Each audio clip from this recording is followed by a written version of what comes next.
엔비디아의 어닝 서프라이즈 효과가 불과 몇 시간 만에 완전 사라졌습니다. 그렇습니다. 이 나스닥은 오후에 3%까지 떨어졌고요. 이 빅스 지수 역시 20에서 28까지 치솟았는데요.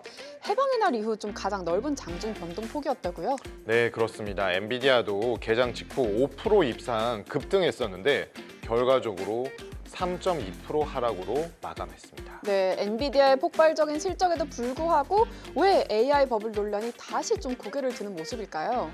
실적은 너무너무 긍정적이었죠. 어제 확인도 했고요. 네. 그렇지만 이제 밸류에 대한 부분들이 우려가 계속 있고 거기에다가 지금 트럼프 대통령과 소송 관련된 리사 쿡 이사가 연준 이사가 자산 가격 하락 가능성이 커졌다라고 하면서 위험 자산에 대한 경고를 나타냈습니다. 이러한 부분들이 매도세를 부추겼습니다. 네, 엔비디아의 실적도 막지 못한 AI 버블론 이 시장 경계심이 언제까지 이렇게 이어질지 저희가 함께 지켜봐야겠습니다. 네.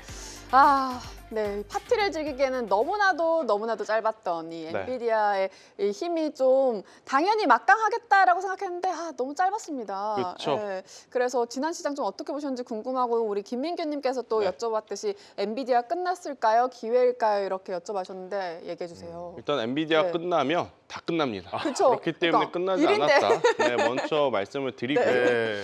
어제 사실 전 세계 글로벌 증시를 구한 건 엔비디아였고 그렇죠. 오늘 또 전 세계 증시에 슬픔을 준 것도 엔비디아였는데 네. 도대체 네. 왜 그러는가? 돈을 어제 그렇게 짤 벌었는데. 보니까 네, 지구본을 엔비디아가 들고 있더라고요. 그렇죠. 그렇죠. 근데 그 하루 만에 하루 만에. 많이 무거웠나? 무거웠나 봐요. 네, 일단 웃는 게 아닐 겁니다. 네, 그래도 명분 있는 여러 가지 좀 데이터를 보면서 여러분들이 좀 힌트를 얻어 가셨으면 좋겠는데 우선 어제와 오늘 같은 경우에는 사실 펀더멘탈만 가지고 평가를 할 수 없는 날이죠. 네. 옵션 만기일이기 때문에 아하. 그렇기 때문에 지금 역대 최대 어떻게 보면 옵션 만기금을 앞둔 당일입니다. 네. 그렇게 변동성이 이렇게까지 크게 나타날 수밖에 없음은 인지는 하셔야 돼요. 네. 왜냐 우리나라 증시도 지금 역대 최대 예탁금이잖아요. 그렇죠. 미국도 마찬가지입니다. 네. 역대 최대로 지금 관심이 많고 네. 지금 엔비디아 모르는 분들 거의 없어요. 주식 투자함에 있어서. 엔비디아는 거의 다 지금 살려고 노력을 했었기 때문에 그런 그 시점에 만기를 도래한 그러니까 파생 상품과의 연결고리에서 만기를 도래한 어제 오늘이기 때문에 당연히 이런 변동성은 피할 수 없을 것이다. 그런데 생각보다 좋은 실적과 생각보다 좋은 출발을 보인 이후에 맞다 네. 보니까 그게 더 아픈 거죠.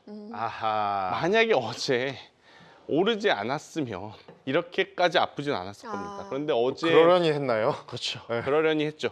이젠 엔비디아가 조금 시간이 필요하구나라고 이해를 했을 텐데 어제 저녁 그렇게 먹기 전까지만 하더라도 다들 행복한 하루였어요. 네. 삼성전자 올라, 하이닉스 올라, 엔비디아 올라. 그러니까 같이 결과적으로 해피했죠. 어제는 아시아 증시를 위한 날이었네요. 그렇죠. 어. 다 올랐죠. 네. 그래서 뭐 약주들도 한잔 하시고 편하게 주무셨을 거예요.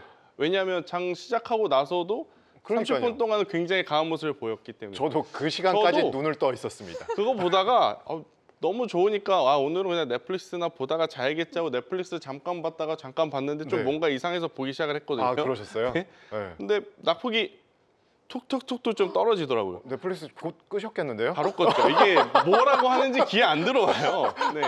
그런데 이제 여러분들에게 좀 말씀드리고 싶은 건 뭐냐면 이렇게 과한 변동성이 나타나는 이유가 단순히 파생 옵션 만기 때문이냐 또 그런 것도 있겠지만 우리나라를 포함해서 전 세계에 가장 많아진 상품이 뭐냐라고 했었을 때 최근 1년 동안 바로 ETF 상품입니다. 아, 그렇죠. ETF의 ETF 폭발적인 성장. 네. ETF 상품이 늘어난다라는 게 뭔 상관이냐? 여러분들 반도체 ETF가 우리나라만 하더라도 작년에 25개였어요. 아. 미국, 일본, 중국 빼고 단순히 우리나라 장비주로만 구성된 게. 네. 그런데 여러분들이 오늘 조회해 보면 38개 정도 될 겁니다. 와, 그러니까 거의 50% 뭐 이상. 50% 가깝게 올라간 거죠. 네. 네.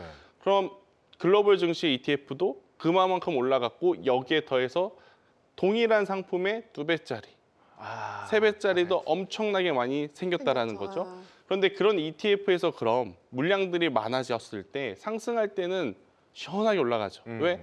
3배짜리 한 주 사면 거기에 연동되어 있는 반도체 주식들이 세 주식 프로그램으로 들어가니까. 같이 가야죠. 그런데 반대로 아하. 여기서 이제 뭔가 손절 물량이라든지 프로그램 매도가 돌아버리면 거기에 연계되어 있는 기업들이 바스켓 매도가 나옵니다. 아. 이건 지정가 주문이 아니라 그냥 시장가 매도입니다. 네. 그러니까 투매를 이 ETF의 투매가 이 ETF의 투매를 그런 현상들이 나타나다 보니 아. 지금 어떻게 보면 변동성이 커진 이유는 첫째 이번 주는 옵션 만기일 의미도 있겠지만 굉장히 많아진 ETF에 대한 변동성 때문이다. 네. 제가 예전에 그 금값이 왜 이렇게 변동성이 커져요 할 때도 말씀드렸던 포인트가 ETF 상품, 금 관련 ETF 상품이 너무 많아졌기 때문에 실제 금 선물을 직접 투자를 하는 그런 변동성보다 ETF 때문에 이제 프로그램으로 확 올라가고 프로그램으로 확 내려가는 그런 물량들이 더 많았었거든요. 그래서 지금 시장은 그런 것 때문에 펀더멘탈이 흔들리는 거 아닙니다. 잠시 후에 좀 설명드리겠지만 지금은 센티멘탈 쪽으로 흔들렸기에 저는 아직은 AI에 대한 버블 논란은 멀었다. 그냥 AI 걱정론이다. AI 걱정론. 버블은 아니에요. 버블은 아니고 네. 걱정론이다. 이렇게 좀 말씀드릴 수 있을 것 같고 아마 주말 사이에 그리고 여러분들이 가장 많이 들을 거 지금 그놈의 회사채. 아, 그렇죠. 회사채를 그럼 너무 많이 찍는 것 아닌가요? 회사채를 찍음에 있어서 오라클처럼 지금 당장 돈이 없어서 회사채를 찍는 기업은 문제가 있습니다. 그거는 문제가 있어요. 하지만 원전은 정부에서 지금 밀어주는 사업이라서 아마 그 기업이 파산이 될 때까지 냅두지는 않을 겁니다. 그런 관점으로 좀 보셔야 되는데 원래는 실적이 안 나온 기업이 회사채를 찍어서 투자를 한다 이것은 안 좋아요. 근데 지금 회사채를 찍는다는 기업 빅7 기업들 돈 많이 벌었습니다. 네. 엄청나게 벌었습니다. 회사채 투자하는 건 그냥 일반적인 거예요. 네. 그들에게 있어선 지금까지 해왔던 일이에요. 네. 근데 여기에 한 가지 뉴스를 오늘 더 붙여서 시장에 좀 돌더라고요. 만기일이 도래하는데 그 만기일 회사채를 어떻게 보면 갚아야 되는 그 만기일이 네. 한 지금 48.8일 네. 앞으로 이렇게 다가온다고 하더라고요. 근데 역대 그 패턴과 기간을 보면 기존에도 그 회수일이 43일에서 53일 사이에서 왔다 갔다 했었어요. 그러니까 그 회수일이 자꾸 늦어지는 게 아니라 정상 범주 안에서 그냥 계속 흘러가고 있었던 거예요. 네. 예전에 만약에 그 회수일이 10일, 20일이었다가 지금 48일, 50일이면 문제가 문제가 되는 있죠. 거죠. 아, 자금의 어느 구간에선 지금 경색이 일어나고 있구나라고 생각이 들 수는 있겠지만 네. 과거 4년에서 5년 동안 그러니까 코로나19가 끝나고 나서 패턴들을 제가 쭉 보니까 평균적으로 43일과 53일 사이에서 왔다 갔다 했더라고요. 네. 지금 48.8일이에요. 정확하게 계산을 네. 해보면. 그럼 이게 과연 회수일이 딜레이가 된 건가 늦어진 건가라고 보면 이것은 그냥 짜 맞추기식의 이유일 수밖에 없다. 매출 채권의 현금화를 말씀하시는 그렇죠. 거죠. 그 현금으로 그렇죠. 돌아오는 기간. 네. 그렇죠. 그게 보통 뭐 한 일주일에서 열흘이었는데 갑자기 한 달이 되면 문제가 되는데 문제가 되죠. 뭐 비슷한 그렇죠. 레인지 안에 있는 네. 건데 이게 이슈가 된 거는 지금 약간 불난 집에 기름이 약간 부어가지고 이거 봐라 불 많이 나네. 그렇죠. 뭐 이런 그러니까 이제 꼴보기 싫으니까 거. 네. 밥 먹는 모습도 보기 싫은 거예요.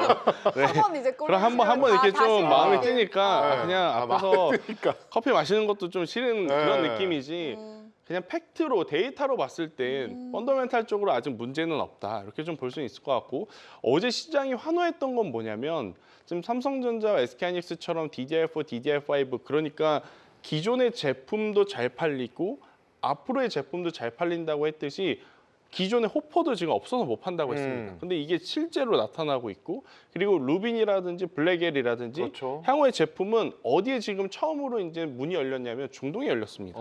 제가 약 한 달 전에도 이야기를 드렸을 거예요. 앞으로 지금 참전하지 않는 중동 쪽에 만약 이게 넘어가기 시작을 한다면 엄청나게 큰 시장이 열리는 것이기 때문에 맞아요. 실적에 대한 부분은 더 커질 수 있다. 중동은 우리처럼 이렇게 찔끔찔끔 투자 안 합니다. 아 이번에 지금 MBS가 아마 이제 다시 본국 갔을 텐데 지금 트럼프 대통령 만났었잖아요. 그렇죠. 엄청난 투자를 한다고 하면서 그 대가는 결국에 미국의 그런 AI 관련된 산업이 가야 그렇죠. 되는데 주가도 지금 이래. 네. 또 그 MBS는 뭐 여러 이슈가 따르잖아요. 정치, 그렇죠, 국제 뉴스. 그렇죠. 그러니까 막 그런 거에 트럼프가 너네 뭐 기자들 욕하고 이런 것만 그렇죠. 뉴스에 나오고. 그렇죠. 오늘도 뭐 기자 욕한 게 벌써 뉴스에 떴더라고요. 물론. 근데 제가 투자자분들에게 드리고 싶은 건 실적에 미스가 생겼거나 아니면 엔비디아의 어떤 시장 점유율을 위협받을 만한 경쟁사의 성장이 나타났다면 엔비디아가 조금 힘들 것 같아요라고 이야기를 드렸을 것 같아요. 그런데 실적이 아무 문제가 없습니다. 그러니까 음. 고평가인지는 나중에 가봐야 알겠지만 그렇죠. 지금은 전 세계에서 이렇게 제조업에서 이런 높은 영업이익률을 매 분기 보여준 기업 엔비디아 말고 그럼 누가 있어? 없습니다. 없어요. 없어요. 네. 그래서 엔비디아의 지금 기술력과 실적은 더할 나위 없이 좋다. 이렇게 좀 보시면 될 것 같고 AMD랑 브로드컴이 그냥 우스갯소리로 뭐 차기 뭐 경쟁자라고 하잖아요. 근데 그들 CEO들이라든지 그들의 어떤 내부 목표가 뭐냐라고 하면 HBM 시장 점유율 많으면 5% 가져오는 거예요. 아, 그래요? 많으면 최대 목표가. 아. 자, AMD가 5% 가져오고 브로드컴이 5% 가져온다라고 칩시다. 그들이 목표를 달성을 했어요. 네. 최대 실적에 달성을 했어요. 네. 그러면 전체 100% 중에 10% 가져갑니다. 네. 그럼 나머지 90%는 누가 할 거냐? 아. 그래도 엔비디아가 해야 됩니다. 아. 그런 관점이기 때문에 저는 엔비디아를 바라보는 시각의 변화는 크게 달라진 건 없다. 네. 그런데 이제 여기서 한 가지 우리가 주말 사이에 고민해야 될 건 반도체가 지금 호불호가 갈리는 이유는 하드웨어냐 소프트웨어냐의 차이예요. 그러니까 하드웨어에서 엔비디아가 좋고 AMD가 나쁘고 AMD가 좋고 엔비디아가 나쁘고 이게 아니라 네. 하드웨어는 엔비디아인데 네. 지금 이제 앞으로 시장에서의 선택이 네. 하드웨어냐 소프트웨어냐 아. 이거에 대한 고민은 이제 좀 호불호가 갈리는 아, 거죠. 더 가래가 누구냐? 그렇죠. 데이터 센터 이렇게 이제 지었으면 앞으로는 소프트웨어에 더 집중을 해야 되는 것 아니야? 또 이렇게 또 생각하는 투자자분들이 많을 수밖에 없는 게 이번 주에 소프트뱅크가 엔비디아 지분 전량 매각하고 네. 오픈 AI에 투자했고 그리고 또 헤지펀드사들도 엔비디아 다 지분 매각하고 네. 다른 섹터 다른 기업 샀으면 그건 문제입니다. 그러면 아. 이제는 주도주가 바뀔 수도 있겠구나 생각을 해야 되는데 같은 섹터 내에 구글, 알파벳, 애플을 그렇죠. 샀다라는 거죠. AI의 내러티브는 지속될 것 같아요. 그렇죠. 근데 이제 스토리가 좀 바뀌는 거. 그렇죠. 네. 그래서 그러니까 엔비디아도 저는 그래도 여전히 대장이기 때문에 너무 여기서 뭐 포기하실 필요는 없는데 이제 기술적인 접근이 필요합니다. 그동안에 가치를 보고 적립식으로 꾸준히 투자를 해 오셨던 분들이라도 이제는 떨어진다고 덥석덥석 무는 것보다 다음 주에 추이를 조금 더 지켜봐서 바닥을 좀 확인을 하고 저는 그때 다시 사도 괜찮다. 사도 괜찮다. 네. 사도 된다. 네. 그러니까 근데 불안한 요인들이 있었고 근데 방금 우리 금요일의 남자 네. 김태성 본부장님께서 하나하나 다 그렇죠. 요약 정리를 해주셨는데 근데 시장이 너무 무서워요. 여기에 대안이 있습니다. 제가 안 그래도 그 대안을 오늘 오면서 계속 생각을 했는데 네.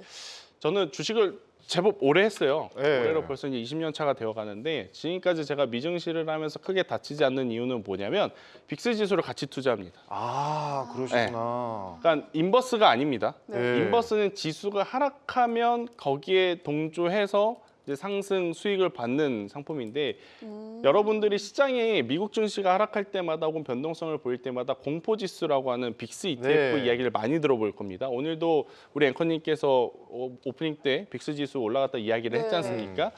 저는 미국 주식은 계속 적립식으로 가져가야 된다고 생각을 하는 투자자예요. 그래서 많이 사고 팔고 하지 않습니다. 샀으면 계속 좀 들고 갑니다. 대신에 파는 것 대신 만약 혹시 모를 변동성이 있으면 빅스 지수를 사는 거죠. 그럼 이게 해지가 돼서 여기서 수익 난 만큼 여기서 덜어내고 네. 다시 나중에 추후 매수를 하면 되니까. 그래서 전반적으로 봤을 때는 어쨌든 기브앤테이크가 있으니까 그렇죠. 뭔가 불안감 이런 게 그렇죠. 좀, 네. 불안감이 만약에 떨어지는. 부담 되시는 분들은 네. 같이 사면 됩니다. 아. 고민하실 필요 없어요. 그냥 엔비디아 기술주 7, 빅스 지수 3, 네. 요 정도만 오. 사서 그냥 베팅을 해놓으시면 이게 그러니까 맞춰집니다. 엔비디아 오를 때는 이 빅스 괜히 했나 뭐 이런 생각이 들지만 꼭 이럴 때 이게 그렇죠. 엄청난 빛을 효과를 발하고도 인버스라면 이렇게 아니 있으니까. 그럼 제로섬 게임 아니요라고 하실 수 있는데 네. 인버스가 개념이 다릅니다. 엔비디아가 올라갔다고 해서 빅스 지수가 올라간 만큼 하락하는 게 아니에요. 네. 빅스 지수는 그대로 그냥 가만히 가만히 거의 가만히. 행보할 겁니다. 네. 대신에 엔비디아의 변동성이 커지거나 지수의 변동성이 하방을 압력을 받으면 네. 이게 갑자기 이제 확 올라가죠. 네. 그래서 이게 이제 상계가 어느 정도 되기 아. 때문에 저는 이 밸런스를 좀 고민을 하셔서 이번 주 주말에 저는 여러분들이 해야 될 게 굉장히 많지만 딱 하나. 그동안 지수의 움직임과 빅스 지수의 움직임을 한 번 정도는 집에서 HTS를 켜놓고 네. 쭉 한번 봐보세요. 쭉 봐보시면 이게 어떤 메커니즘으로 이렇게 올라가는구나 이해는 되시거든요. 그래서 지금 당장 살아오는 건 아니지만 추후에 만약 여러분들이 엔비디아의 조정을 기다렸고 이제 저점을 확인을 했고 이제는 다시 한번 매수를 할 때 하지만 한켠으로는 아직 12월 달 FOMC도 기다려야 하고 네.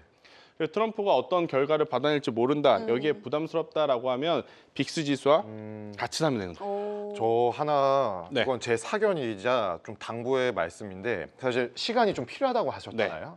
뭐 주식이든 크립토든 네. 이 얘기를 계속 해주시는 게 네. 되게 도움이 많이 될 것 같아요. 왜냐하면은 지난 9월, 10월에 이 얘기하면은 그냥 한 귀로 듣고 한 귀로 흘렸을 것 같아요. 그때는 제가 좀 기조가 좀 공격적이었죠. 네. 근데 이제 한 2, 3주 전부터 약간 보수적으로 맞아요. 말씀을 기다려라. 추석 드렸던 이유가 맞아요. 이후부터 되게 네. 에이펙도 기다려라. 그렇죠. 네네. 뭐 또 딴 그랬던 것도 게 기다려라. 옵션 시장에 대한 변동성이 지금 역대급으로 커지면 이건 사실 개인 투자자분들이 돈을 벌 수 있는 구조가 아니거든요. 아 그렇군요. 네. 그래서 그들의 노름에 네. 우리가 춤을 춰줄 필요는 없다. 아, 저는 이 생각을 하고 있는 거죠. 네, 칼춤에서는 좀 비켜나는 게 그렇죠. 낫다. 그렇죠. 근데 이제 다만 이제 뭐 엔비디아 이슈 또 있었는데 이제 셔다운이 또 끝나니까 네. 그동안 안 했던 지표들 발표가 네. 나오는데 맞아요. 사실 9월달 이거 지금 크게 의미 없거든요. 근데도 오랜만에 나오니까 그렇죠. 막 난리 다들 나는 맞아요. 거예요. 오랜만에 나온 것도 문제고 고용과 실업률의 방향성이 완전 달랐죠. 그러니까요. 고용은 좋고 실업률은 나빴다. 네. 그럼 도대체 연준은 둘 중에 어떤 걸 보고 선택을 할 거냐. 네. 이렇게 생각을 하는 거죠. 근데 이건 저희 지극히 개인적 선택입니다. 저는 제가 틀릴 수 있어요. 저는 일단 12월 달에 금리 인하한다고 보고 매매 전략을 생각을 하고 있습니다. 그 이유는 뭐냐면 역대까지 지금 파월 연준 의장의 행보를 보면 외부의 시선을 그렇게까지 신경 쓰지 않는 것 같아요. 외부의 신경을 썼다면 트럼프가 그렇게 비난했을 때 진작에 내려왔거나 뭔가 조치가 취해졌겠죠. 그래서 저는 뭐라고 하냐면요. 이 세상에서 가장 센 돌부처다. 그분이 생각한 대로 그냥 굳건하게. 굳건하게? 네. 야구 보면은 표정 안 바뀌는 투수들 그렇죠. 돌부처라고 아, 하잖아요. 맞아요. 근데 그 수준이 아니에요. 넘어섰죠. 네. 네. 저라면 전 세계가 보는 데서 자꾸 본인을 욕하면 한 번쯤은 이렇게 확 할 뻔한데 맞아요. 전혀 그렇지 않고 그러니까요. 지금까지 오신 분이 갑작스럽게 이 지표를 보면서 막 기조가 바뀐다 그러진 않을 것 같고 기존에 그럼 무엇을 봤느냐라고 하면 실업률 쪽을 좀 많이 봤었어요. 그렇기 때문에 연준 내부에서 뭐 여러 가지 의견이 달라졌다는 뉴스 많잖아요. 네. 그게 여러분들이 잘 해석을 하셔야 되는 게 해석에 좀 차이가 있는 것 같습니다. 안 됩니다. 금리 동결해야 됩니다. 무조건 해야 됩니다. 이게 아니라 그래도 금리 인하가 맞긴 하겠지만 네. 조금 더 데이터를 확인하는 게 낫지 않을까요? 이런 식의 뉘앙스이지 저는 이번 12월 달에는 연준 의장이 금리 인하할 가능성이 높다고 보고 있고 또 이제 두 번째 추측은 뭐냐 내년 5월이면 이제 연준의 의장의 임기가 끝납니다. 그러면 임기가 끝나기 전에 5개월 전에 후임자가 뽑혀요. 보통 연말 연초에 하더라고요. 그렇죠. 그러면 네. 이제 얼마 안 남았죠. 네, 한두 달. 그러면 파월 연준 의장 입장에서는 어떻게 보면 이제 다시는 연준 의장을 못할 가능성이 높잖아요. 네. 그럼 나중에라도 구설수에 안 오르는 최선의 선택이 뭔가 고민을 엄청 할 거예요. 이제 한번 본인의 손으로 이제 결정을 하는 걸 내년에 이제 욕을 먹을 수도 있으니까. 네. 저는 그래서 가장 덜 욕 먹을 수 있는 선택은 아. 인하다. 만약에 이번에 동결을 시켜놓고 시장이 변동성을 보이면 내년에 또 인하할 만한 명분을 찾으려고 엄청나게 시간이 허비가 될 가능성이 높습니다. 그래서 차라리 만약 증시라든지 현재 경제 상황을 고려를 한다면 저는 파월 연준 의장이 이번에 12월 달에 미리 좀 인하를 해놓고 추후에 다시 올린다 하더라도 인하를 해놓고 걷다가 뭐 긴축까지 또 진행이 된다라고 하면 증시는 우당탕탕 하겠지만 그래도 결국은 넘어갈 건 넘어갈 가능성이 높다. 그러니까요. 그 축구에서 원더골 보면 와 하잖아요. 근데 제일 기분이 이상하게 좋은 거는 막 우당탕탕해서 네. 너무 들어가서 그렇죠. 하고 그렇죠. 이기면은 너무 기분이 그렇죠. 뭐 이상하게 좋거든요. 지금 증시가 올해 3분기는 그 거의 뭐 푸스카스상을 받을 정도의 원더골이었다면 네네. 지금 이제 4분기는 우당탕탕탕탕 하고 있어요. 그래서 이게 지금 자살골로 갈 거냐 아니면 이제 상대방 골대에 넣을 거냐 네. 이제 차이는 있겠지만 저는 그래도 기업들의 실적이 안 좋은 게 아닙니다. 그러니까요. 이번 분기 이렇게 많이 벌었는데 뭘 더 우리가 바래야 됩니까라는 생각이 들 정도로 돈을 잘 벌었기 때문에 이 또한 잘 지나갈 가능성이 높다. 이 또한 지나가리라. 네. 그래서 이제 고용이 10월과 11월에 동시에 발표를 한대요. 그렇죠. 그래서 이거를 확인하는데 시간이 좀 걸리긴 하겠지만 전반적으로는 그래도 좀 가시성이 높아지고 말씀하신 것대로 첫 번째 말씀하신 실업률에 조금 더 방점을 두지 않을까? 근데 실업률이 경제활동 참가율이 높아지면서 올라갔기 때문에 이게 막 진짜 금리 인하의 명분은 되는데 막 경기도 망가지고 그건 아니죠. 뭐 진짜 이거 쇼크가 온다 이게 네. 아니니까 금융시장도 비교적 순탄하게 좀 그렇죠. 넘어갈 수 있고 네. 연준도 금리를 인하해주면서 경제도 마사지를 좀 해주고 그렇죠. 이런 식으로 가지 않을까 저도 그런 생각이 좀 들더라고요. 그리고 내년에 또 트럼프 행정부 임기의 가장 중요한 한 해죠. 중간 너무 선거가 있죠. 중요하죠. 네. 그리고 보통 중간 선거를 앞두고는 증시가 강했습니다. 네. 네, 그것을 종합적으로 생각을 해보면 자꾸 이렇게 주문을 외우는 것 같아 보여요. 하지만 이제 데이터를 기반으로 말씀을 드리는 겁니다. 네. 충분히 강할 수 있다. 아. 네, 네. 걱정하지 않으셔도 된다.